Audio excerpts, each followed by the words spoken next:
What's up, everybody? Welcome back to the channel. Okay, so it's been a hellstorm this week, politically speaking, right? We've had all kinds of stuff going on with USAID and all the corruption that has been coming from that, which has been insane. We've been going over all that. If you guys haven't been up to date with that, go check out some of my previous videos talking about USAID. It has been outright nuts. It is mind-blowing, some of the corruption that we're uncovering. And we're getting a lot of backlash. We knew this was coming from the corporate press. Lots of it. We got a Piers Morgan debate. We're not even getting into that because I could ramble on with that all freaking day long. But, you know, we got Piers Morgan. We got the debate coming up. And we got to get in here. We got to talk about this, y'all. So, y'all do me a favor. Smash that like button. Subscribe if you're new around here and want to stay up to date with how you're being manipulated by the corporate press. Because these Piers Morgan debates, I just do these for fun when I'm off from work. Because normally I don't have enough time to go through and you know, clip out all these clips and all that other stuff. On weekends, I do it because I enjoy doing this. If I could do this 7 days a week, I most definitely would. So if y'all want to stay up to date with what's going on politically and how you're being manipulated by the corporate press, y'all smash that subscribe button, y'all. I need y'all's help. Share this video anywhere and everywhere you can. That would greatly help me out tremendously. But without any further ado, let's get into the debate, y'all. Sort of semi-laughing as they did it. Okay. So, look, I don't think this was Canada rejecting Trump. I do think there are a lot of people in Canada, just what I'm seeing on social media, who actually think, you know what, Trudeau, you've had your chance, you blew it, and actually we get this. It's called strong leadership. Okay, so far I've talked 5 seconds, but thank you for proving my point. They did definitely boo, and if you got booed louder, that's kind of on you. So this idea, this neocon idea of if we attack them, they'll love us is ridiculous. No, they don't love us.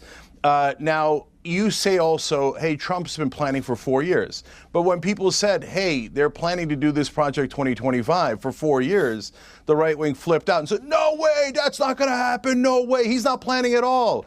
And then he gets in office and he's doing it pretty much exactly like Project 2025 said. In fact, he put the author of Project 2025 as the head of the Office of Management and Budget. And so they've done some things that I think are terrible, cutting U.S. aid. Now, all of a sudden, the donors are in charge of the Treasury, one of the worst ideas I've ever heard. Now, having said that, I understand what's going on with the tariffs. Do you mean Elon Musk? Bluffing. Do you mean Musk? Oh, I mean Musk, and apparently a whole army of Silicon Valley CEOs have now been empowered you know what? to access all of the money of the American taxpayers. I love it. You know why? Okay, well, that's because... Well, no, right, to Richard's... No, check, let me explain. To Richard's point... Because that's a terrible idea. No, I'd like to... Okay, hey, you know what, Piers? Let's put George Soros in charge. Let me explain. Let's give George Soros the key to the Treasury. Let me explain. Because that's the same thing. Let me explain. Oh, donors are great if they're on my side. No, I hate the idea. It's not about whose side they're on. Oligarchy to the max. All right, let me explain. You explain. haven't let me get to the part about the tariffs. Let me explain what I mean. To Richard's point, yeah, I actually quite like dismantling the status quo of how governments have operated in America for many, many decades. I think it's been largely to the detriment of the American people. So if you get a super brain like Elon Musk, who's a flawed character, don't get me wrong, but he's also got a super brain, gigantic sized brain.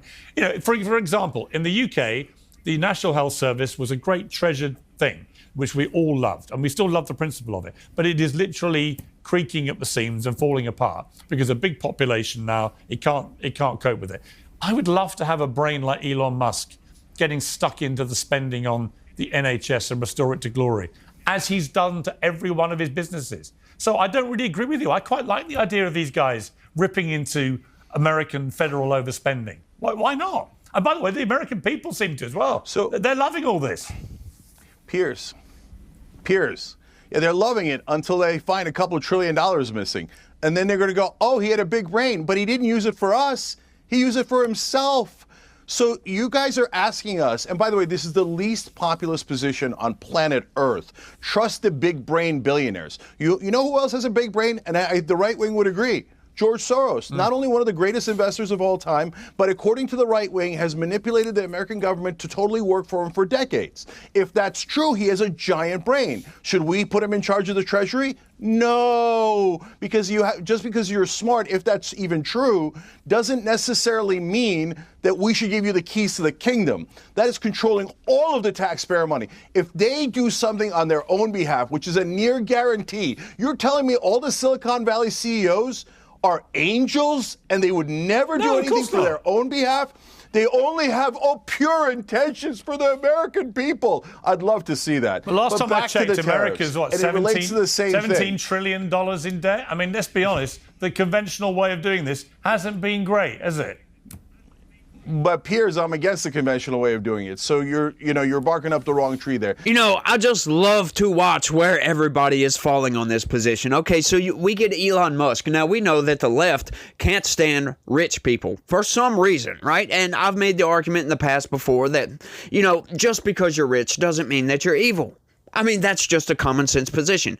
People are people. You got some rich people that are evil. You got some rich people that are not. I love how Chink, he starts mentioning Project 2025, which we might get to that here in a little bit. But I love going in on Elon Musk. You got the world's richest man coming in, auditing all these federal departments, right? All these federal agencies coming in, trying to figure out, okay, where's the rot? Where's the corruption? Where can we make this better? Where can we make it run smoother? And what does the left do? This is something I just find so fascinating about the left. They hate rich billionaires, but they hate corruption as well. And then when we come to find out that, hang on, the federal government is subsidizing the corporate press, for instance, like, oh my God, like you would figure the left would be up in arms over this. But hang on, because it's a rich billionaire that is the one exposing all this corruption, exposing all this government rot, this wasteful spending, this nonsense, they make up all the excuses in the world as to why it's evil, why this is bad. Oh, he's doing it for himself, right? Like, you got to think, okay, who cares at this point? He might be doing it for himself, but he's not making any money on it. If he does, he's going to be persecuted by everybody. They're going to go after him. As a matter of fact, Donald Trump will go after this guy. If you're going to make money off of getting rid of government corruption, like, no, I'm sorry, I don't see any area that would incentivize Elon Musk to scrape a little bit off the top. For one, why? He's the world's richest man. He doesn't need money, doesn't seem to care about extracting a tiny little bit of wealth. Like, that doesn't make any sense right off the top. This is the perfect guy to do this. Not only is he smart, not only does he know business, he's got a really good track record of cleaning up agencies like this. All right, like companies. I'm sorry, I said agencies, I meant companies. Right, he's got a really good track record. Look what he done with X. Right? Now, a lot of leftists, they use the excuse, oh, well, their revenue is down. Yeah, their revenue is halved, but guess what? What they don't tell you is that their margins are up. Their profit is better than ever. What? Oh, how is that even possible, you might ask? Well, he comes in and he absolutely guts all the employees from X, and it still runs like a well-oiled machine. As a matter of fact, it probably runs better. That's how you do this. That is what he is doing with the federal government, right? We get rid of the excess fat, the stuff we don't need, the pork spending, the waste spending. Oh, and I love how he's like, oh, we just going to give control. Like, where are they getting this argument from? They don't have control over the Treasury, for crying out loud. They're doing an audit, Jink. That's what they're doing. Like, you can see where the corporate press lands on this. The corporate press is absolutely, going in on Elon Musk. Oh, they're evil. They're trying to dox all the employees of Doge coming in to clean up the corruption. And I wonder why that is. Oh, well, come to find out, the federal government is paying the corporate press exorbitant amounts for these quote-unquote tools that they don't really need, right? Like, this is the excuse. Oh, well, they need to know this. They need to know what the corporate press is saying. They need all these tools to know legislation and blah, blah, blah. No, they don't. They absolutely don't need that. That's nuts, right? And besides, is that what anybody, any taxpayer signed up for? To give these people these premium accounts to Politico, the Associated Press, New York Times, all these places. Did any taxpayer sign up for this? If they want to read the freaking news, do it like everybody else does. Take it out of your own paycheck. I would have no problem with all of these people paying for that out of their personal paychecks. But I do not want to pay for this, especially when we have $1.8 trillion deficit spending. Right? This has got to stop. There's a breaking point coming up soon. I talk about it all the time. It's like, I can't figure out if the Titanic has already hit the iceberg or if we just saw the iceberg with this and, we're trying to steer the ship. I'm not sure which one it is yet, but let's keep going and see what else we're talking about here, because we got all kind of topics, y'all. And before you really know anything about what's happened. Now, it may well turn out, as often with Trump, that a lot of the stuff he's talking about, in some way, that there will be merit to the argument. But I just felt the timing, to me, was wrong. That if you're president of the United States and 60-odd people plus the people on board the helicopter, if they've all died in a horrific crash, actually your job in that moment is to be comforter-in-chief, not blamer-in-chief. Yeah. So I totally agree with you. First off, yes, I know the program that he's referring to, and it doesn't help our side to deny reality. So there was a terrible DEI or diversity program about a decade ago, and it did absurd things like give you extra points if science was your worst class, right? So it was absurd. But that's been gone for over a decade now. And coming right out of the crash, when you start blaming DEI, what you're saying to your base is, oh, I'm not going to look into what went wrong here. Was it the plane? Was it the helicopter? Why was it the miscommunication? Overstaffing, understaffing. Overstaffing is not an issue, but understaffing, et cetera, right? You're coming out and going, minorities did it. And that's a terrible look. And, you could say, hey, you know what, Cenk, you just told us that there were some DEI abuses. That's right. And that's part of why they won the election. But if you then swing the pendulum so far that you blame minorities after every single incident, which is basically what looks like it's happening right now, you're going to turn off the country. You certainly turned me off. So, and then they realize, oh, wait, black voters are coming towards us, so that's a bad idea. So Jesse Waters goes on Fox News and goes, well, okay, it wasn't black people. It was dwarves, the deaf, and transgender people.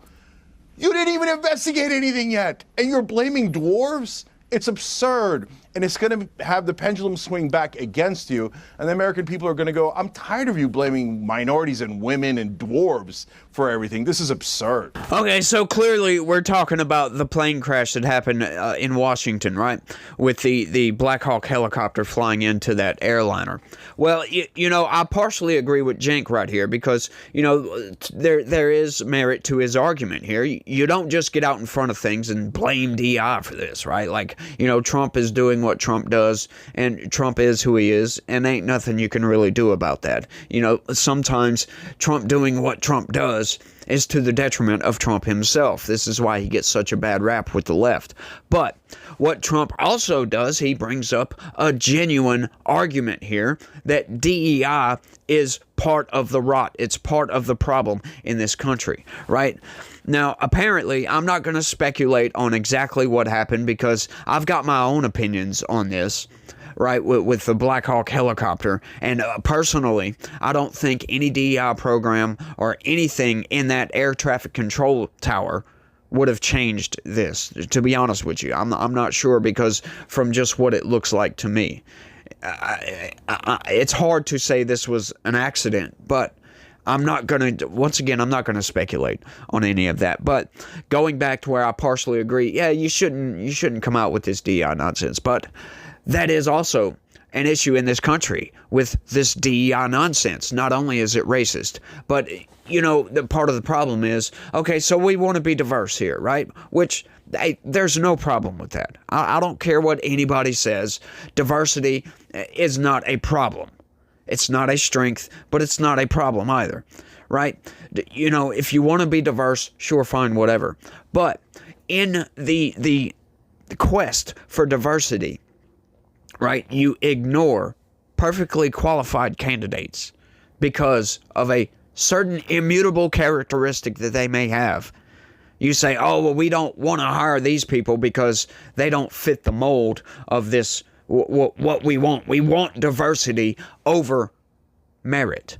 That's where you get into the problem, right? Because you might not have enough applicants to fill all the positions here, right? This is part of the problem with wanting to be diverse and ignoring qualified candidates, which is what DEI pretty much does, right? Well, we won't hire you because you're white. Well, you know what? There's a problem there, because what if you don't have enough minorities to fill those positions?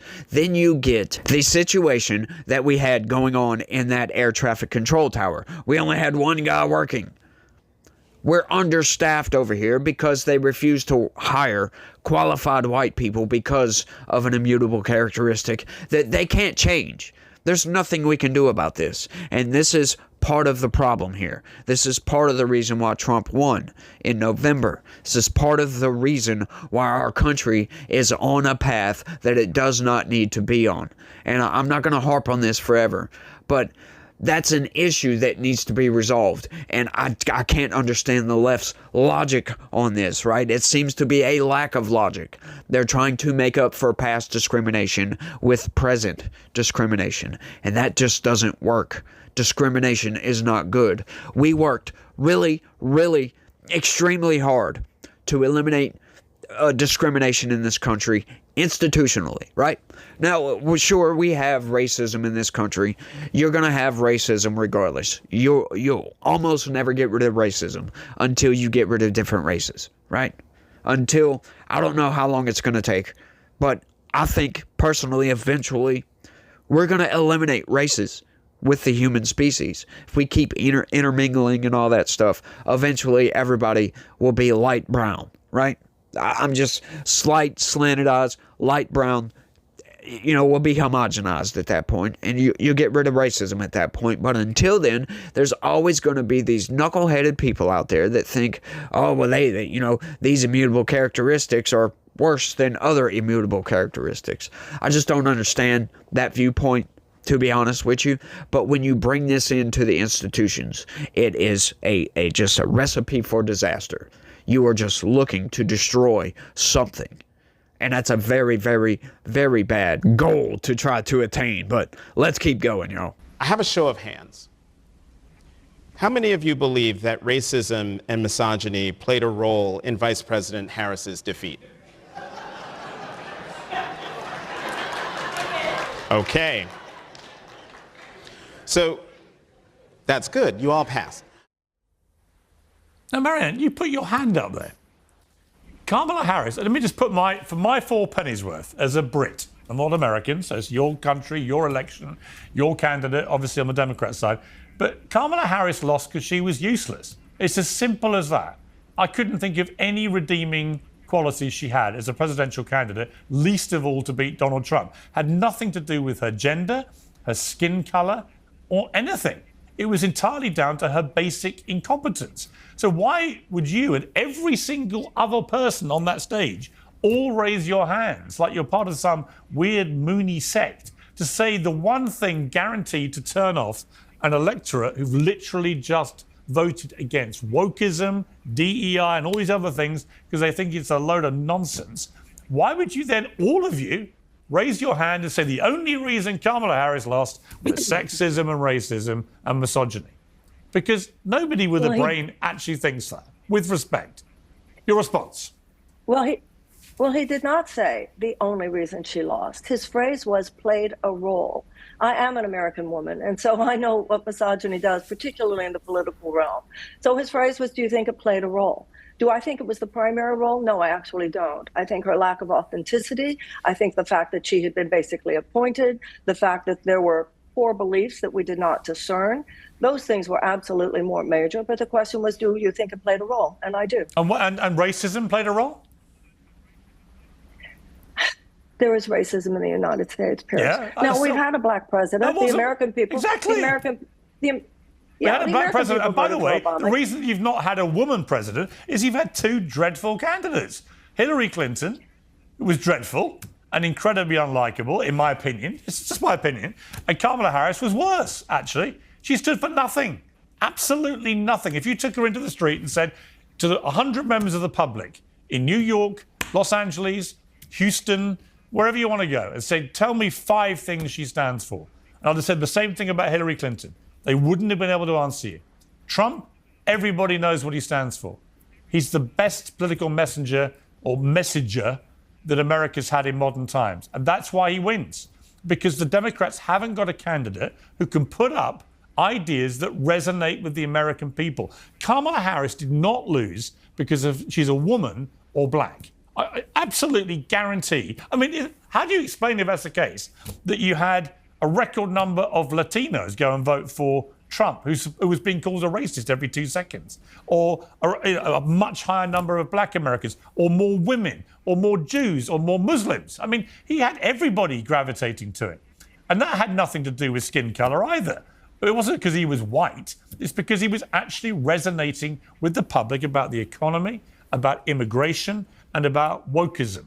That's why he won. So when I see the Democrats trying to move forward, and you're a leading light of this party, when I see you all dutifully put your hand up, trying to excuse this monumental defeat with racism, misogyny, I'm like, oh, come on, Marianne. You're definitely better than that.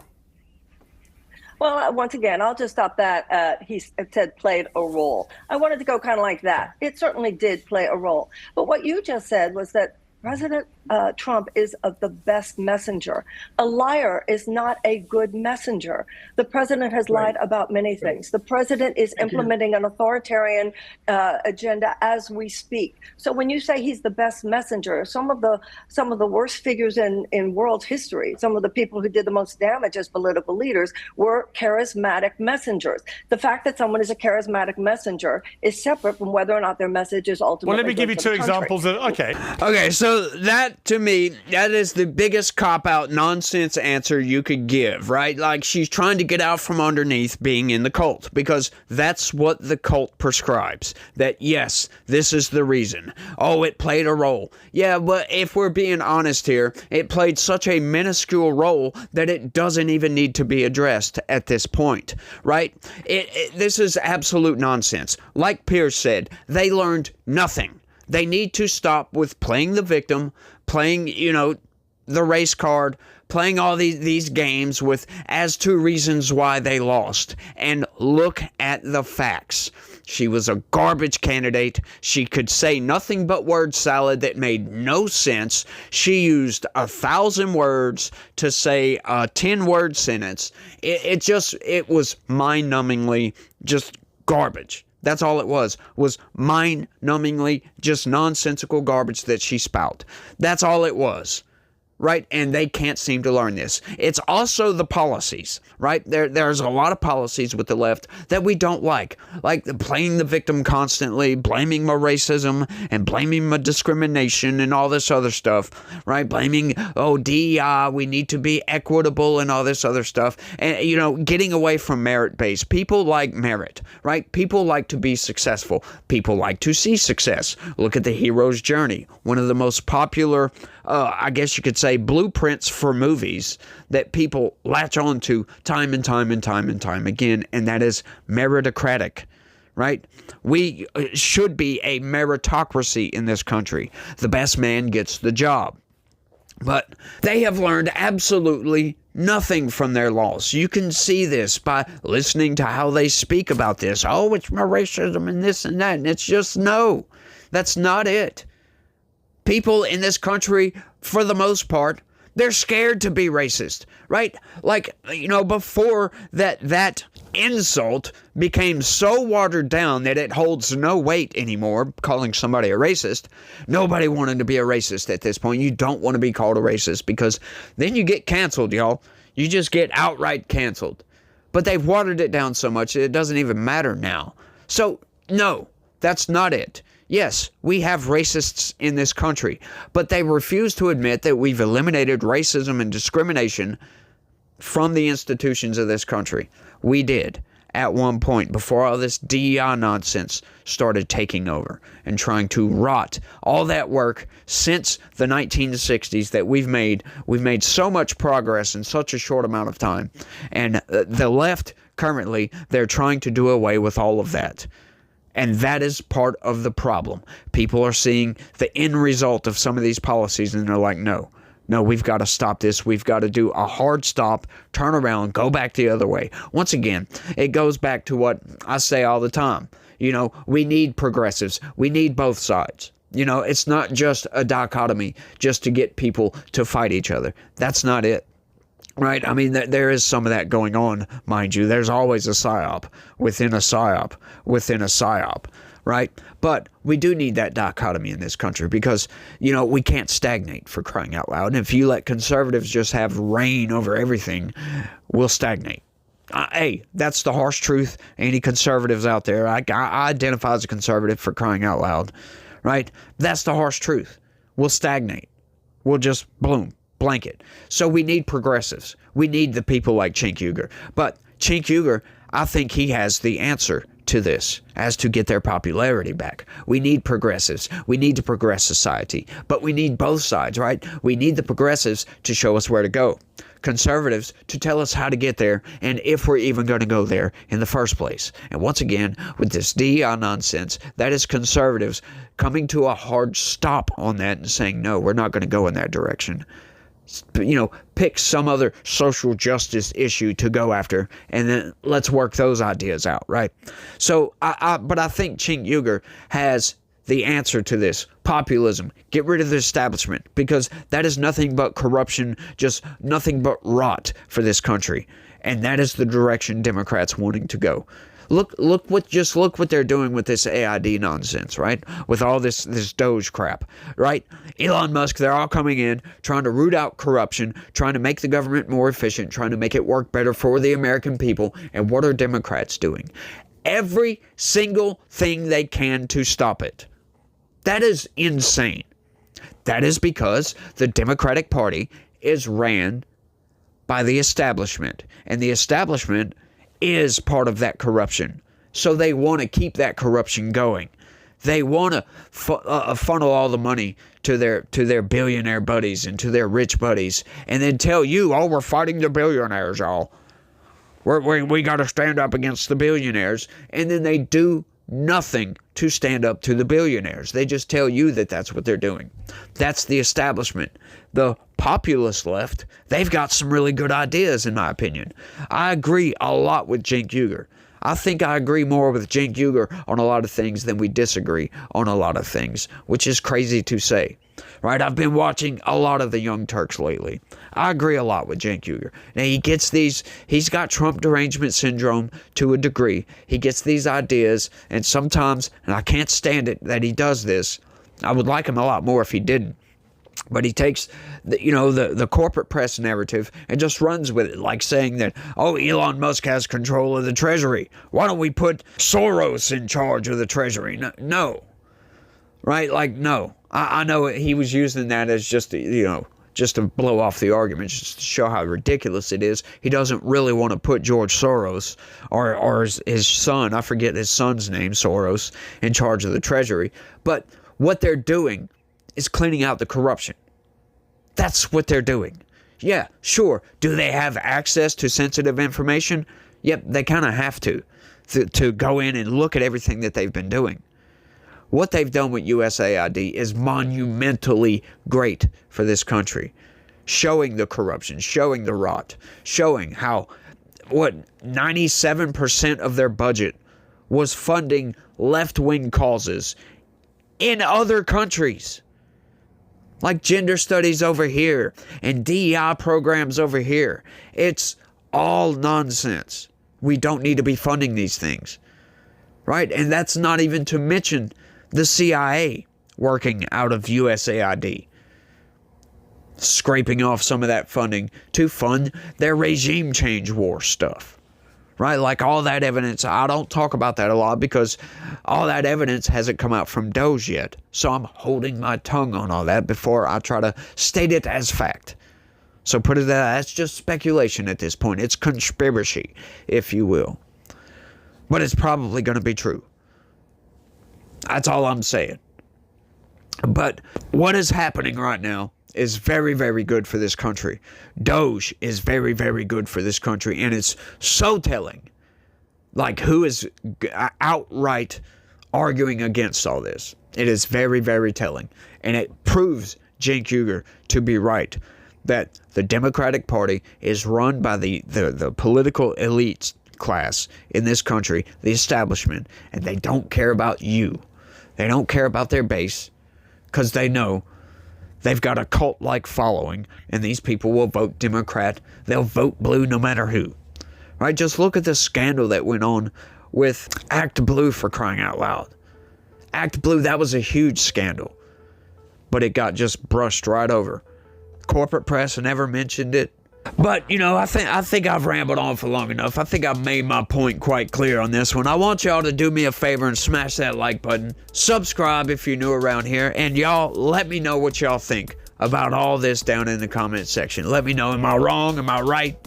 I know a lot of left-wingers, they're going to try to, so he's in an echo chamber and all this other stuff. Keep those comments coming, by the way, y'all. Keep those comments just moving right along, because you're making yourself look stupid.